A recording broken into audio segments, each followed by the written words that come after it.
natin naaalis. Yun ang gantimpala ko sa ating Panginoon.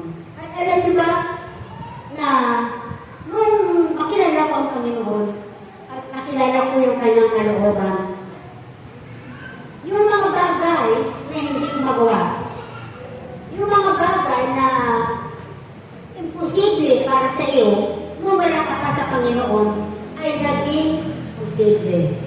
Diba? Yun yung palatandaan na nasa iyo na ang paghahari ng Diyos. Nasa puso mo na si Kristo. Bakit? Kasi yung kaaway mo, yung maipit mo kaaway, nagawa mo na ibigin. Nagawa mo na mahalin. Dati hindi ko kayang tanggapin niya sa buhay ko, yung kaaway ko na yun eh. Eh, kapitbahay ko pa naman. Oo, ano po yan? Kapitbahay ko pa naman yan. Makita ko lang yung mukha niya.